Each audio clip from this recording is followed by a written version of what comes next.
एक बहू ने सासू माँ के दिल के सभी रहस्य जानकर हो गई हैरान। आज से मैं इस बुढ़िया का कोई काम नहीं करूँगी। रसोई में सब्जी बनाते हुए मीरा ने गुस्से में बड़बड़ाते हुए कहा। उसकी आंखों में नाराजगी की चमक थी और हाथ सब्जी काटने में इतने तेज चल रहे थे कि मानो उस गुस्से का असर चाकू पर भी हो रहा हो। हर वक्त बकबक बकबक करती रहती है, किसी बात की कोई कदर ही नहीं है। तभी घर के दूसरे कमरे से सासू माँ सावित्री देवी की आवाज़ आई, बहू जरा चाय बना देना। यह सुनकर मीरा का गुस्सा और भी बढ़ गया। उसकी आंखों में नफरत की हल्की झलक थी, मानो वह इस काम को जबरन कर रही हो। परिवार में सिर्फ 3 लोग थे, बेटा, बहू और सासू माँ। बेटा रोहित एक बड़ी कंपनी में काम करता था और अक्सर नौकरी के सिलसिले में बाहर दौरे पर रहता था। ऐसे में घर में सिर्फ मीरा और सावित्री देवी ही रह जाती थी। लेकिन इन दोनों के बीच अक्सर अनबन रहती थी। मीरा को सासू माँ की हर छोटी बड़ी बात पर टोका टोकी पसंद नहीं था और सासू माँ को बहू की बेपरवाही और बातों का जवाब देना, दोनों के बीच का यह तनाव बढ़ता ही जा रहा था। रोहित जानता था कि उसकी माँ और पत्नी के बीच इस तरह की नोकझोंक होती रहती है, लेकिन वह जानबूझकर इसमें बीच में नहीं पड़ता था। उससे पता था कि दोनों उसके लिए बहुत महत्वपूर्ण हैं और वह नहीं चाहता था कि किसी की भी नाराज़गी उसके लिए समस्या बन जाए। एक दिन पहले की बात थी, जब सासू माँ ने मीरा को किसी बात पर टोक दिया था। तब से मीरा नाराज़ थी और उस नाराज़गी का असर उसके हर काम में झलक रहा था।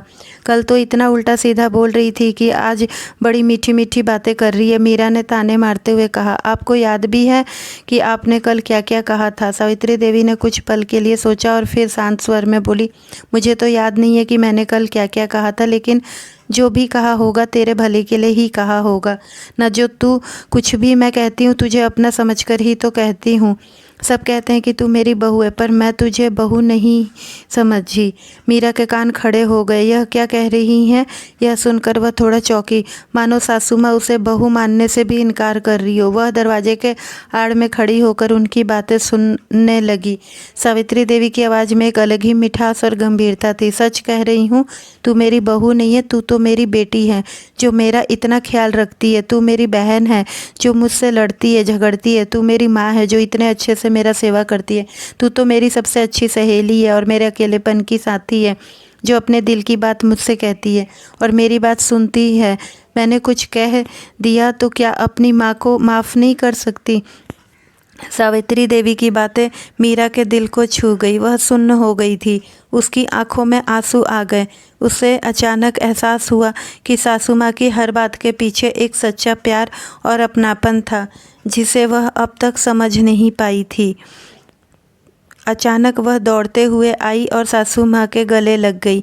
रोते उसने कहा, नहीं माँ, आपको पूरा हक है अपनी बेटी को डांटने का। मुझे माफ़ कर दो माँ। दोनों की आंखों से आंसू बहने लगे, मानो सारे गिले शिकवे धुल गए हो। उनका रिश्ता अब पहले जैसा खूबसूरत, मजबूत और गहरा हो गया था। इस बीच दरवाजे पर खड़ा रोहित यह दृश्य देखकर आश्चर्यचकित था। उसे यकीन नहीं हो रहा था कि जो सास और बहू कुछ देर पहले तक एक दूसरे से नाराज़ थी, वे एक दूसरे के गले लगाकर रो रही थी। उसकी आंखों में भी हल्की नमी आ गई। लेकिन इस भावुक दृश्य के बीच रसोई में कुछ जलने की तेज गंधें आने लगी। जब सबकी नज़र उस ओर गई तो देखा कि रसोई में बन रही सब्जी जलकर राख हो चुकी थी, लेकिन इस राख में भी एक नई उम्मीद की रोशनी थी, जो इस परिवार के रिश्ते को फिर से सजीव कर रही थी।